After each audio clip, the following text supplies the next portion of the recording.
SSC में जो हो रहा है वो बर्दाश्त के बाहर है। बहुत लोगों की जिंदगियां लगभग खत्म सी हो रही हैं। एग्जाम में 80% कट ऑफ का जाना यह दर्शाता है कि आपको पेपर लेना ही नहीं आता।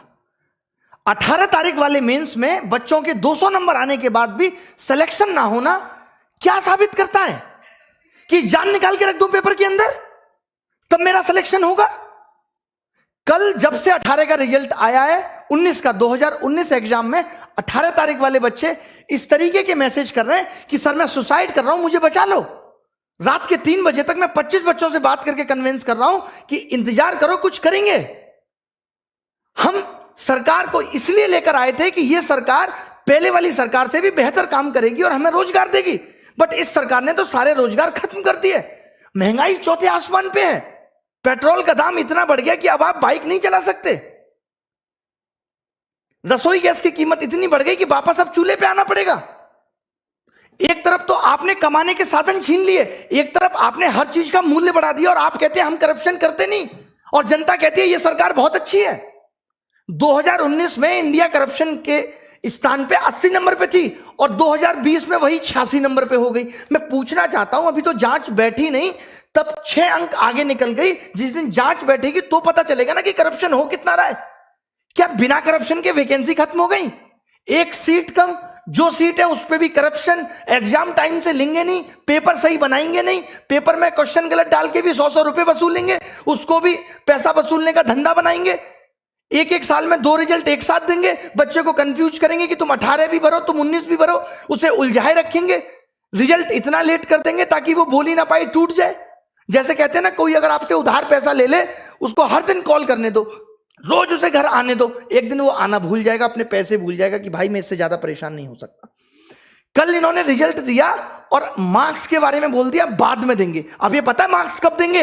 ये मार्क्स देंगे 3 महीने बाद, जब आप लगे होगे 2020 की तैयारी में, आपका ध्यान 2020 की तैयारी में होगा, आप कुछ कह नहीं पाओगे। अरे कब तक सहेंगे हम? अब युवाओं की हुंकार लेके रहेंगे रोजगार। अब अगर रोजगार नहीं मिला ना तो देश सर पे उठा लेंगे।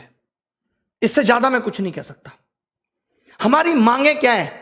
आज ये वीडियो बहुत महत्वपूर्ण है। मैं उन सब लोगों का दर्द बयां कर रहा हूं जो 4-4, 5-5 साल से तैयारी कर रहे हैं और आपकी एक गलती की वजह से उनकी जिंदगी खत्म हो जा रही है। एज रिकॉग्निंग इशू लगातार 2015-16 तक एज अगस्त से काउंट होती थी।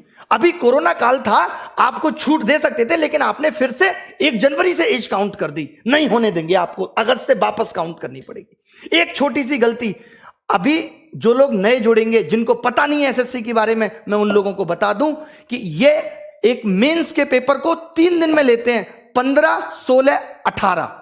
15-16 का पेपर ये नॉर्मल बनाते हैं, 18 का पेपर ये इतना हलवा बना देते हैं जिसमें बच्चों के 200-200 नंबर आते हैं, 190, 195। अब जब ये नॉर्मलाइजेशन करते हैं तो वो सारे बच्चे बाहर हो गए। अब आप एक बात बताइए, जिस बच्चे का नॉलेज बहुत अच्छा था, जो खुद से 200 नंबर ला सकता था, जो बच्चा खुद से 200 नंबर ला सकता था, वो अपना पेपर 1.25 घंटे में करके बैठ गया, तो आपने उसका स्किल कहां टेस्ट किया?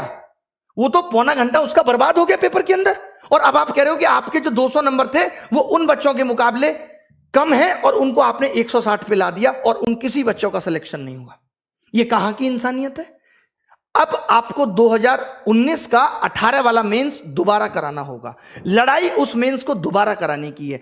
जब आप 20 लाख बच्चों का प्री 20 दिन में करा सकते हो, तो आप 1.5 लाख बच्चों का मेंस 1 दिन में क्यों नहीं करा सकते?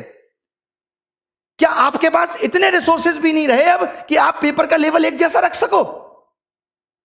मतलब आपने एग्जाम का मजाक बना दिया है, क्योंकि आपको करप्शन करना है। और करप्शन को दबाना कैसे है? यह सबसे अच्छा तरीका है, क्योंकि जब बच्चा पेपर देके आता है तो उछलता है हवा में, 190 का कराया, 3 महीने बाद रिजल्ट देते हो, उसका सारा हौसला टूट चुका होता है। 190 नंबर का 200 नंबर का 200 में करने के बाद भी अगर सिलेक्शन नहीं हो रहा तो इसके लिए कौन जिम्मेदार है? पिछले 2 साल से लगातार कट ऑफ 80% जा रही है, इसके लिए कौन जिम्मेदार है? कॉम्पिटिटिव एग्जाम में 80 नंबर कट ऑफ जाना कितना सही है? क्या आप पेपर का स्तर नहीं बढ़ा सकते जिससे आप उन बच्चों को भी सेलेक्ट कर पाए जिनके अंदर वास्तव में टैलेंट है? अगर एसएससी अपने एग्जाम में एबीसीडी देने लगे तो कैसे यह निर्धारित होगा कि कौन बच्चा जॉब के लायक है और कौन नहीं? अब सरकार से हिसाब मांगना पड़ेगा। अब हमें बहुत बड़े बड़े कदम उठाने पड़ेंगे। 2020 के लिए क्या कदम उठाने हैं? प्री क्वालिफाई करो अगर एक दिन में नहीं करा सकते तो। मेंस एक दिन में कराना होगा। 18 नवंबर वाला मेंस दोबारा होना चाहिए। एसएससी के अंदर वेटिंग लिस्ट होनी चाहिए। 80% कट ऑफ क्यों जा रही है? पेपर का स्टैंडर्ड बढ़ाओ। भले ही सिलेबस के अंदर होना चाहिए पेपर। जब इलेक्शन का रिजल्ट 7 दिन में आ सकता है और एसएससी का रिजल्ट अब तक नहीं आया 2018 का, हम 2021 में 2018 का रिजल्ट आपने फाइनल नहीं किया और बच्चों को 2019 का चस्का दे रहे। लो चूटो, लॉलीपॉप है, चूसो भैया। बच्चे को ध्यान ही नहीं है कि उसने 18 भी दिया था, सो गया है वो बच्चा। मोदी जी कहते हैं मैं अभी देश के लिए ऐसा कर रहा हूं, आगे पता चलेगा। डिमोनेटाइजेशन हुआ, आगे पता चलेगा। जैसे एक बाप ये कहे अपने बेटे को रोटी भी ना दे और कहे कि बेटा मैं आगे आने वाली पीढ़ी के लिए कर रहा हूं, आगे आने वाली पीढ़ी के लिए प्रॉपर्टी खरीद रहा हूं। आगे आने वाली पीढ़ी तो जब आएगी जब ये बेटा जिंदा रहेगा। आगे आने वाले लोग तो तब आएंगे जब युवा जिंदा रहेगा, जब हम लोग जिंदा रहेंगे। किसके लिए कर रहे हैं मोदी जी? अब मैंने ये डिसाइड किया है कि 5 दिन के अंदर हम ये हैशटैग चलाएंगे, मोदी _रोजगार_2। 5 दिन के अंदर, यानी आज 25 तारीख को सुबह 11 बजे पहली चीज। और जितनी भी आप देखिए ये मीडिया जो है पारी हो रही है, ये दिखाती है। ये मीडिया श्वेता का ऑडियो वायरल हो गया, ये दिखाती है। ये मीडिया विनोद दिखाती है। ये मीडिया जोमेटो वाला सोनू दिखाती है। ये मीडिया तैमूर ने किस कलर का कच्चा पहना ये दिखाती है। इस मीडिया को ये नहीं पता कि युवाओं का दर्द क्या है। अगर मीडिया ने ये टॉपिक नहीं दिखाया, ये अनफेयरनेस नहीं दिखाई, तो आप सबको मेरी कसम है कि सारे मीडिया चैनल्स की वीडियो को जाके रिपोर्ट करो। हम दिखाएंगे कि इनका आईटी सेल हमारी ताकत के सामने कितना तुच्छ है और हम क्या कर सकते हैं। मेरी सब युवाओं से गुजारिश है कि आप सब इनकी वीडियो को जाके डिसलाइक करिए, इनको मजबूर कर दीजिए लाइक डिसलाइक बटन को बंद करने के लिए। इतने कमेंट करिए, इतनी वीडियो इनकी रिपोर्ट करिए, मोदी जी की मन की बात को डिसलाइक करिए। और एक बात जो मैंने पहले भी कही थी, क्योंकि अब यह मुद्दा पूरे देश में फैलना चाहिए, लोगों को पता चलनी चाहिए कि हम किस तरीके से जूझ रहे हैं नौकरी के लिए, कितनी परेशानी हमारे जीवन में है। लोग कह देते हैं, सरकार कह रही है ट्विटर ऐप भी बंद हो जाना चाहिए। वाह, कमाल की बात है। मतलब अब इस डेमोक्रेटिक देश में अपनी आवाज उठाना भी दुश्वार हो गया है। आप नहीं कह सकते, आप मर जाइए, आप सुसाइड कर लीजिए, आप जिंदा मत रहिए, बट आप अपनी आवाज नहीं उठा सकते। ये कुछ मुझे ऐसी बात याद आ रही है, जब मेरी गर्लफ्रेंड से कोई लड़का बात करता था तो मैं उसको नहीं समझा सकता, उस लड़के को जाके कहता था तू उससे बात मत कर। बहुत बढ़िया। अभी एनालिसिस होता था, अब एनालिसिस पे आईबी ने यह कह दिया कि अब एनालिसिस नहीं होना चाहिए। आप एनालिसिस रोक देंगे और जो बच्चा घर घर जाके बताएगा, इससे आपको पता है क्या होगा? अब एनालिसिस भी बिकने लगेगा दूसरी एप्स पे, कि लोग अब एनालिसिस खरीदेंगे, यूट्यूब पे नहीं आएगा और आपको पता नहीं चलेगा। आपको क्या करना चाहिए था कि हर पेपर का हम लेबल बदल देंगे, करो एनालिसिस, कितना करोगे। आप अच्छा कुछ नहीं कर सकते। मतलब सरकार ने जॉब देने को इतना फॉर ग्रांटेड ले लिया है कि इससे उनको कोई मतलब नहीं है किसी की जॉब लगे किसी की नहीं। जब इस देश में चुनाव दोबारा हो सकता है तो 2019 का 18 नवंबर वाला पेपर भी दोबारा हो सकता है। और क्यों ना हो, आपने ऐसा पेपर क्यों बनाया कि बच्चे के 200 नंबर आए? और जब बच्चे के 200 नंबर आए तो आपने उसे क्यों बाहर कर दिया? किस बेसिस पे आपने उसे बाहर कर दिया? हमें इसका जवाब चाहिए। अब रिफॉर्म्स होके रहेंगे। जितने भी सोशल मीडिया के इन्फ्लुएंसर हैं, जितने भी हैं, मैं एक एक का क्या नाम लूं, मेरी इन सबसे गुजारिश है कि हमारा साथ दीजिए इसमें। जितने भी बड़े बड़े टीचर हैं जिनको लोग बहुत जानते हैं, उन सबसे मेरी गुजारिश है कि आप वीडियो बनाएं। मैं स्पेशली नाम लेता हूं यहां पे लोगों का, ताकि वो लोग वीडियो बनाएं। ऐसे लोग जो हमारा साथ दे सकते हैं, जितने भी वाइन्स बनाने वाले बड़े बड़े लोग हैं, उन सब से जिनके आप फैन हैं, उन सबको कहिए कि हमारा साथ दीजिए। और सबसे बड़ी चीज ये है कि ट्विटर पे हम ट्रेंड क्यों कराना चाहते हैं? ट्रेंड तो ट्विटर पे एक दिन में खत्म हो जाएगा, कोई निष्कर्ष बहुत बड़ा नहीं निकलेगा। हम ये चाहते हैं कि इतनी ये बात फैल जाए, हम इतने इनके वीडियो डिसलाइक कर दें, इतनी बुरी तरीके से हम मीडिया चैनल को बॉयकॉट कर दें, इतनी बुरी तरीके से हम इनकी मन की बात को बॉयकॉट कर दें कि ये मजबूर हो जाएं कि हमसे बात करें। और जब ये बात करेंगे तो हम ये अपने 5 मुद्दे बताएंगे। बहुत बड़े मुद्दे नहीं है ये, बहुत बड़े मुद्दे नहीं है कि वेटिंग लिस्ट हो, as recognizing issue sort out हो, 18 नवंबर मेंस फिर से हो, और 2020 में मेंस एक दिन में हो, और प्री क्वालिफाई करो। अगर आप एक दिन में नहीं ले सकते, क्योंकि हमें अब आपके नॉर्मलाइजेशन के तरीके पे बिल्कुल भरोसा नहीं है, कोई ट्रांसपेरेंसी नहीं है उसके अंदर। क्यों नहीं दिया आपने मार्क्स? 5 दिन के अंदर आपको मार्क्स देने होंगे। मैं एसएससी से ये गुजारिश करता हूं कि आपको 5 दिन के अंदर मार्क्स देने होंगे। मार्क्स तो आपके पास है ना, कितना टाइम लगता है अपलोड करने में? स्पीड नहीं आ रही, जियो की सिम भिजवा दें? बताइए कि आप मार्क्स नहीं देंगे, क्योंकि आपको पता है आप मार्क्स उस वक्त देंगे जब बच्चा 2020 में बिजी होगा, चाहकर भी कुछ नहीं कर पाएगा, उसको लगेगा यार अब 2020 ना हाथ से निकल जाए। कंगना जी ने भी कहा है कि वो इस बेरोजगारी पर ट्वीट करेंगी। जब भी आप ट्वीट करें तो कंगना जी को भी बोलें कि वो रिट्वीट करें। उन्होंने कहा है, अक्षय कुमार साहब ने भी कहा है कि देश का कोई भी मुद्दा होगा तो हम ट्वीट करेंगे, बाहर वाला कोई भी दखलंदाजी नहीं करेगा। भले ही मोदी जी जाके अमेरिका में कह सकते हैं अब की बात ट्रंप सरकार, ये दखलंदाजी नहीं है, सॉरी माफ कीजिएगा। सचिन तेंदुलकर साहब भी बेरोजगारी पर ट्वीट करेंगे। आप सोचिए देश का युवा कितना बड़ा हिस्सा है कि रेलवे ग्रुप डी और ग्रुप सी 2-2 करोड़ लोग फॉर्म भर रहे हैं। मैं आपको दिखाता हूं ना कैसे कैसे मैसेज लोग मुझे करते हैं। ये देखिए आप, ये सब देखिए कितने कितने नंबर लोगों के आ रहे हैं और क्या क्या लिखा हुआ है इसमें। ये देखिए, good afternoon sir, although I hope मुझे 2018 में कोई ना कोई पोस्ट मिल जाएगी, I watch all free video, ये सब लिखा हुआ है, पढ़ लीजिएगा इसको क्लास के बाद। ये देखिए लोगों के बारे में मैं दिखाता हूं आपको क्या क्या लिख रहे हैं लोग।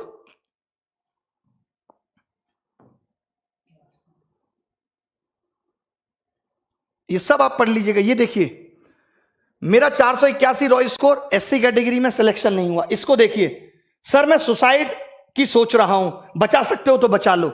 ये लोगों के मैसेज है। पगले हो क्या? तुरंत मैंने कॉल किया, उसको समझाया, सर कुछ तो करो, आपसे मेरी एक्सपेक्टेशन है।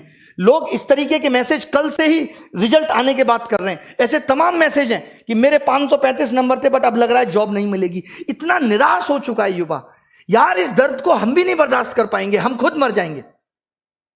अब क्या लिखें? मैंने तो बोल दिया, अब कोचिंग में भी सारे टीचर हम टाइटल लगाएंगे कि न्यू बैच स्टार्ट इस तारीख से। नीचे लिखेंगे सिलेक्शन की कोई गारंटी नहीं। सिलेक्शन की गारंटी नहीं है, क्योंकि अगर 200 नंबर लाके भी सिलेक्शन नहीं हो सकता तो कुछ नहीं हो सकता। और ये सिर्फ एसएससी में नहीं है, रेलवे में भी वही हो रहा है, टालम टोल हो रही है। 4 महीने प्री चल रहा है।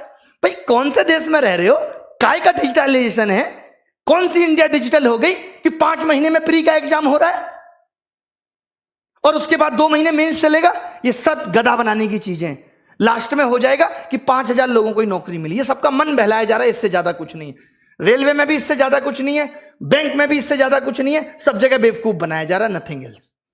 तो मेरी उन गुरुजनों से भी रिक्वेस्ट है जो रेलवे का पढ़ाते हैं, उनसे भी रिक्वेस्ट है जो बैंक का पढ़ाते हैं, कि कम से कम आप भी इस पे वीडियो बनाएं कि मोदी _ रोजगार _ 2। मोदी को हमने जी भी नहीं लगाया, बहुत हुआ सम्मान, बहुत हुआ सम्मान। अब मांगे आपको समझ में आ गई होंगी। अगर आप अपना भला सोचते हो तो मेरी गुजारिश है कि इस वीडियो को मोदी जी तक पहुंचाओ। और अब बात तभी बनेगी जब सरकार बात करेगी। हमें सिर्फ बात चाहिए, इसके अलावा कुछ नहीं। हमें बात करके बताओ, इतनी ट्रांसपेरेंसी बताओ। कॉन्ट्रैक्ट बेस्ड जॉब खत्म होनी चाहिए। जो आपने 10-10 हजार पे लड़के रख रखे हैं, आपको मालूम है जो 10 हजार पे भी सरकार लड़का रखती है 12 हजार पे, उसमें 12 हजार ठेकेदार भी कमीशन खाता है और ऊपर तक कमीशन जाता है। यानी वो एक लड़का भी सरकार को 35 हजार में पड़ता है, जो अपनी कोई रेस्पॉन्सिबिलिटी नहीं निभाता। और जो बंदा यहां से पढ़ के पहुंचेगा, जिसको नॉलेज है, उसको सरकार नहीं रखेगी। हम कह रहे हैं उसको 35 हजार दे दो। आप उसको 35 दे दो, वो खुश है। 4-4 साल से बच्चे तैयारी कर रहे हैं, 5-5 साल से बच्चे तैयारी कर रहे हैं। माँ बाप भी कब तक इंतजार करे? कुछ तो रहम करो साहब, कुछ तो रहम करो उन बच्चों पे।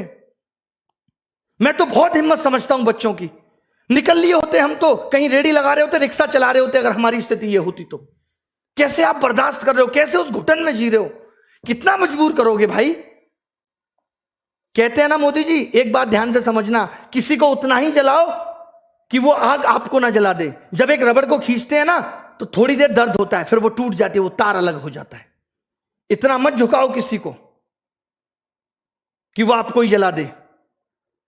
सब सेलिब्रिटी ट्वीट करेंगे, सबको ट्वीट करो यार। ये सोशल मीडिया बहुत बड़ी ताकत है। आज मीडिया देश की मर चुकी है।